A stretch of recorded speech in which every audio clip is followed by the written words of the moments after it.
नमस्कार, खबरें जारी है न्यूज 24 पर। मैं हूं आपके साथ मकसूद खान। विधानसभा चुनावों के बाद अब तैयारी लोकसभा चुनावों की है। राज्यों के चुनाव में बड़ी जीत के बाद बीजेपी लोकसभा में भी कमाल करने का दावा कर रही है, तो वहीं विपक्षी पार्टियां भारतीय जनता पार्टी के जीत के दावों को खोखला बताते हुए उसे सीधा चैलेंज दे रही हैं। राजनीतिक जानकारों का मानना है कि प्रधानमंत्री नरेंद्र मोदी का नाम और बीजेपी का काम पर जनता वोट देगी। लेकिन सवाल यह भी जायज है कि बीजेपी के लिए क्या 2024 की लड़ाई वाकई इतनी आसान है, और 2024 में किस गठबंधन को कितना बड़ा चैलेंज मिलने वाला है। ये रिपोर्ट। नरेंद्र मोदी जिंदाबाद।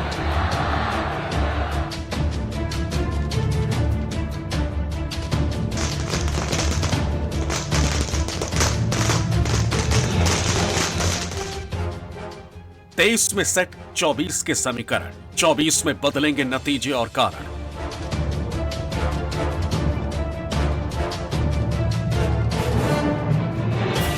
विधानसभा चुनाव ने दे दिए संकेत, लोकसभा में बीजेपी ही बनेगी ग्रेट।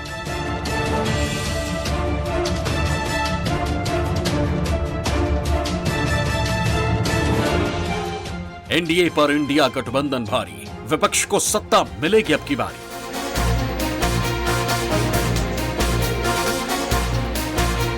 देश की राजनीति में भारतीय जनता पार्टी ने बहुत से कमाल किए और इस बार भी 5 राज्यों के विधानसभा चुनावों में बीजेपी ने हिंदी बेल्ट के 3 राज्यों में बाजी मारकर विपक्ष को चारों खाने चित्त कर दिया। लेकिन अब विधानसभा चुनावों के नतीजों के बाद चर्चा अगले साल होने वाले लोकसभा चुनावों की शुरू हो चुकी और सवाल सामने आने लगे हैं कि 24 में भी 23 वाले नतीजे रिपीट होंगे या जनता नतीजे पलट देगी।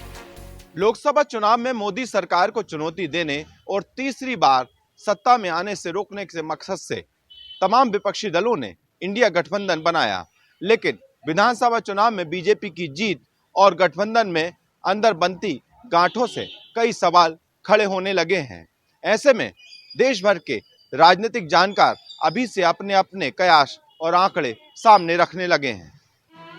विधानसभा में बीजेपी की बम्पर जीत के बाद स्वराज इंडिया पार्टी के अध्यक्ष योगेंद्र यादव ने अपने एक लेख में दावा करते हुए लिखा है कि 2024 का चुनाव खुला हुआ, लोकसभा की रेस खत्म नहीं हुई और बीजेपी इस जीत के साथ 2024 के लिए मनोवैज्ञानिक खेल खेल रही। योगेंद्र यादव ने अपने आर्टिकल में आंकड़ों के साथ दावा किया कि 5 चुनाव में कांग्रेस को बीजेपी से ज्यादा वोट मिले। बीजेपी को 4.82 करोड़, कांग्रेस को 4.92 करोड़, इंडिया गठबंधन को 5.06 करोड़ वोट मिले। एमपी के अलावा बीजेपी की मामूली जीत हुई। विधानसभा चुनाव के हिसाब से बीजेपी को नुकसान होगा और लोकसभा में बीजेपी की सीटें कम होंगी। लोकसभा का चुनाव एकदम अलग होगा और कांग्रेस भी अपना प्रदर्शन सुधार सकती है। ये कहना कि इतनी बड़ी विजय है कि इसके आगे तो आप सोचना बंद कर दीजिए, ये केवल मध्य प्रदेश पे लागू होता है, ये बाकी राज्यों पे लागू नहीं होता। और ये चारों राज्यों का जो आंकड़ा जोड़ के मैंने दिखाया था, उसका मतलब ये नहीं कि उस जोड़ने से कोई लोकसभा का परिणाम प्रभावित हो जाएगा। वो केवल ये दिखाने के लिए था कि भैया कुल मिला के वोट तो कांग्रेस को फालतू मिले हैं 5 राज्यों का जोड़ने। तो लोकसभा चुनावों में भारतीय जनता पार्टी की तय जीत पर सवाल खड़े करते हुए योगेंद्र यादव ने आर्टिकल में दावा किया है। राजस्थान में बीजेपी की 10 सीटें कम होंगी, एमपी में बीजेपी की 4 सीटें कम होंगी, छत्तीसगढ़ में बीजेपी की 1 सीट कम होगी, तेलंगाना में बीजेपी को 4 सीटों का नुकसान होगा, बीजेपी को कुल 19 सीटों का नुकसान होगा, कर्नाटक महाराष्ट्र में बीजेपी को नुकसान होगा, बंगाल बिहार में भी बीजेपी की सीटें कम होंगी, यूपी हिमाचल में भी बीजेपी नीचे आएगी, हरियाणा तेलंगाना असम में बीजेपी कमजोर होगी। बीजेपी के पास बहुमत से सिर्फ 30 सीटें ज्यादा हो सकती। दूसरी तरफ कांग्रेस को 22 सीटों का फायदा होने का दावा किया गया।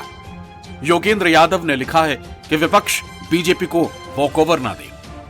क्या इन तीनों राज्यों से हम बाकी देश का अनुमान लगा सकते हैं? आप ये कहें कि इन तीनों राज्यों से हमें गुजरात का भी एक अनुमान मिलता है, मैं शायद मान लूंगा। आप ये कहें कि यह मामला हो सकता है पड़ोस में दिल्ली और हरियाणा तक पहुंचे, शायद ना, लेकिन इस तरह के तर्क संभव है। लेकिन अगर कोई मुझे कहे कि इससे छत्तीसगढ़ का पता, इससे झारखंड का पता लग गया, इससे बिहार का पता लग गया और इससे बाकी देश का पता लग गया, तो भाई ये तो बड़ा हैरानी की चीज है। इसका तो मेरे को कोई प्रमाण तो दीजिए कि इन 3 राज्यों के परिणाम बाकी राज्यों पे आज तक कभी भी लागू हुए हैं, कभी भी इन दोनों में एक जैसा ट्रेंड रहा है। एक अंग्रेजी अखबार के लेख में योगेंद्र यादव के साथ एक्सेस माई इंडिया के सीएमडी प्रदीप गुप्ता ने यहां तक दावा कर दिया है कि आने वाले लोकसभा चुनाव में भारतीय जनता पार्टी को शानदार जीत ही मिलेगी। उनका यह भी दावा है कि प्रधानमंत्री नरेंद्र मोदी को तीसरी बार पीएम बनने से कौन रोक सकता है। उनका यह दावा आज के दौर में सबसे ज्यादा प्रासंगिक भी है। उनका कहना है कि आज केंद्र सरकार के पक्ष में प्री इनकम्बेंसी का माहौल है और पिछले 9 सालों से देश में प्री इनकम्बेंसी के हालात को महसूस भी किया जा रहा है। यही कारण है कि भारतीय जनता पार्टी की हर विधानसभा चुनाव में शानदार जीत भी हो रही है। अंग्रेजी अखबार के आर्टिकल में प्रदीप गुप्ता ने दावा करते हुए लिखा है, आजादी के बाद कांग्रेस की सरकारें भी रिपीट हुई। कमजोर विपक्ष की वजह से कांग्रेस सरकारें चुनाव जीती। 1989 के बाद प्रमुख प्रवृत्ति सत्ता विरोधी थी।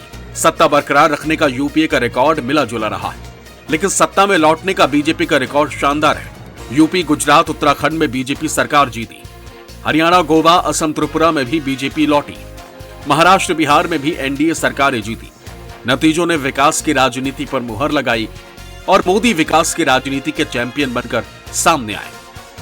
जब तक गवर्नमेंट का परफॉर्मेंस ना हो और जब तक एक नेता की जो सर्वे सर्वा हो उस सरकार का, उसकी लोकप्रियता भी जो आती है वो उसके परफॉर्मेंस से ही आती है। देखिए, लोकप्रियता ऐसे कहीं से भी नहीं आ जाती। लोकप्रियता हमेशा जनता ये देखती है कि उनके जीवन में क्या बदलाव या परिवर्तन आया सकारात्मक, या जब चुनाव के समय ये लोग वादे करके गए थे तो क्या कहा था और क्या किया, इज इक्वल टू विश्वसनीयता।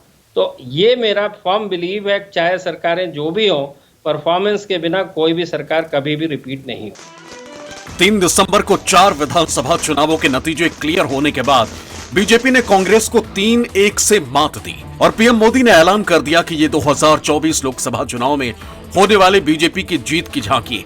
प्रधानमंत्री ने पार्टी के शानदार प्रदर्शन की तारीफ करते हुए कहा, सरकारें रिपीट करने में बीजेपी लाजवाब है।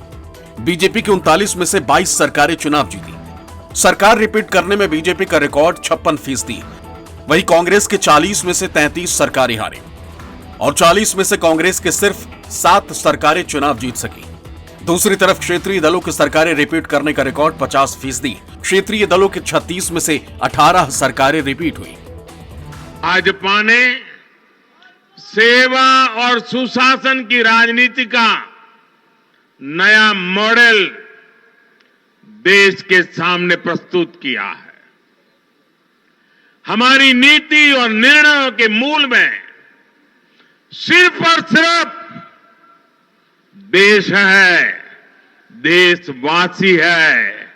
और कुछ लोग तो कह रहे हैं कि आज की इस हैट्रिक ने 24 की हैट्रिक की गारंटी दे दी है। विधानसभा चुनावों में वोट प्रतिशत के आंकड़ों की बात करें तो मध्य प्रदेश में बीजेपी को 48.55% और कांग्रेस को 40.40% वोट मिले। राजस्थान में बीजेपी का वोट प्रतिशत 41.69% और कांग्रेस का वोट परसेंट 39.53% रहा। छत्तीसगढ़ में सरकार बनाने वाली बीजेपी को 46.27% वोट मिले, जबकि कांग्रेस को 42.23% मिले। जबकि तेलंगाना में बीजेपी को सिर्फ 13.90% वोट मिला, जबकि कांग्रेस को 39.40% वोट हासिल हुआ।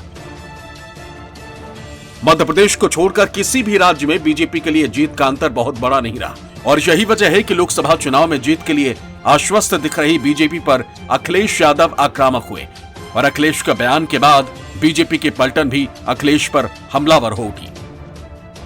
ज्यादातर जो लोग हैं जिन्होंने बातें रखी हैं चुनाव के परिणामों पर, उन्होंने यही कहा कि ये परिवर्तन का मतदान हुआ है, परिवर्तन का वोट है। तो इसलिए सबसे ज्यादा चिंता का विषय भारतीय जनता पार्टी के लिए होना चाहिए, क्योंकि अगर प्रदेश स्तर पर ये परिवर्तन का वोट है तो कल जब दिल्ली का चुनाव होगा तो एक बार फिर जनता परिवर्तन के लिए वोट डालेगी। वैसे उनको पता नहीं कहां से मध्य प्रदेश में बदलाव दिखा है। 2014 का चुनाव सरकार नहीं, मानसिकता बदलने के लिए था, विचार बदलने के लिए था, भाव बदलने के लिए था। भारत का भाव बदल चुका है, अब उत्तर उसी दिशा में आगे बढ़ेगा। जो भी चुनाव के परिणाम हैं उससे विपक्ष चिंतित भी है और हताश निराश के साथ अवसादग्रस्त भी है। और मैं समझता हूँ जिस प्रकार से डबल इंजन की सरकारें काम कर रही हैं और जिस प्रकार से जहाँ पर हम तेलंगाना ऐसे राज्य में नहीं भी जीतते हैं तो कई गुना मत प्रतिशत हमारा बढ़ा है। एक बात स्पष्ट है कि आने वाले चुनाव में मोदी जी का जो ग्लैमर है, जो मोदी जी का जो प्रतिष्ठा है, सम्मान है, वो और बढ़ने वाला है। और मैं समझता हूँ 2/3 बहुमत के एकल पार्टी के द्वारा विजय का जो ये लक्ष्य होगा कि एनडीए के साथ 2/3 बहुमत पे पार्टी जीतेगी, सरकार फिर से तीसरी बार मोदी जी की बनेगी, ये खबर से ही सब बेचैन है विपक्ष। भाजपा में जो परिवर्तन विधानसभाओं में 2 विधानसभाओं में आया है, ये अच्छा मार्ग है। चिंता हमें नहीं, चिंता उनको करना चाहिए जो कभी भी देश के हित में काम नहीं किए हैं। चिंता उनको करना चाहिए। भाजपा अपना काम कर रही है, भाजपा परिवर्तन ला रही है। ये परिवर्तन का समय है और परिवर्तन होगा भ्रष्टाचार में, जो अब नहीं होगा। पहले भ्रष्टाचार होता था, अन्याय होता था, अत्याचार होता था और अब नहीं होगा। मुंगेरी लाल के हसीन सपने देखने के लिए किसी को मनाही नहीं है। लगातार जो चुनाव हुए हैं 2014, 2017, 2022, उसी तरह से 2024 में भी 80 की 80 लोकसभा सीटें हम लोग जीते। इंडिया गठबंधन बनने के बाद भारतीय जनता पार्टी के लिए लोकसभा चुनाव की राह आसान होती नजर नहीं आ रही। विधानसभा चुनावों में जीत के बाद भले ही बीजेपी लोकसभा में भी यही प्रदर्शन और ऐसे ही नतीजों का दावा करे, लेकिन हकीकत यही है कि आम चुनावों के लिए बीजेपी के सामने कई चुनौतियां हैं। बात बीजेपी के भीतर की चुनौतियों की करें तो पार्टी में गुटबाजी की समस्या बनी हुई है। पद पाने से वंचित रह गए कई नेता संगठन से नाराज हैं। सांसद और विधायकों के बीच मतभेद दूर करना भी पार्टी के सामने बड़ी चुनौती है। टिकट की लड़ाई को लेकर भी पार्टी परेशान हो सकती है। साथ ही पुराने नतीजों को दोहराना भी बीजेपी के लिए बड़ी चुनौती है। वहीं बात करें बाहरी चुनौतियों की तो इंडिया गठबंधन से लड़ना मोदी ब्रिगेड के लिए आसान नहीं होगा। दिल्ली, पंजाब, हिमाचल प्रदेश, बिहार, उड़ीसा जैसे राज्य बीजेपी के लिए बड़ा चैलेंज है। साथ ही दक्षिण भारत के राज्यों में कमजोर आधार बीजेपी की मुश्किल बढ़ा सकती है। लोकसभा चुनावों में ओबीसी और जातीय समीकरणों को साधना भी चुनौती है और लगातार 2 बार सत्ता हासिल करने के बाद एंटी इनकम्बेंसी भी बड़ा चैलेंज है। राजनीतिक जानकारों का मानना है कि पिछले लोकसभा चुनाव और इस बार के लोकसभा चुनाव में तस्वीर काफी अलग होगी। 2019 में बीजेपी 5 साल सरकार चलाने के बाद चुनावी मैदान में उतरी थी। वहीं इस बार 10 साल की सरकार के साथ पार्टी चुनाव में जा रही।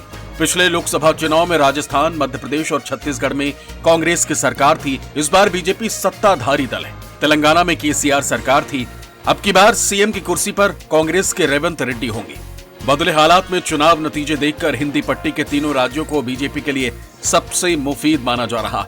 लेकिन बड़ी बात यह है कि इन प्रदेशों में बीजेपी की सीटें सैचुरेशन पर है। ऐसे में भारतीय जनता पार्टी का दावा कि लोकसभा में भी नतीजे 2023 की तरह ही रहने वाले हैं, सवालों के घेरे में आ जाते हैं। और जैसे जैसे लोकसभा चुनाव की सरगर्मी तेज होगी, वैसे वैसे विपक्ष और बीजेपी के बीच का टकराव भी चुनावी नतीजों पर असर डालने वाले साबित हो सकते हैं। ऐसे में नए साल के पहले चुनाव में किसके दावे खरे उतरेंगे, ये देखना भी दिलचस्प होगा।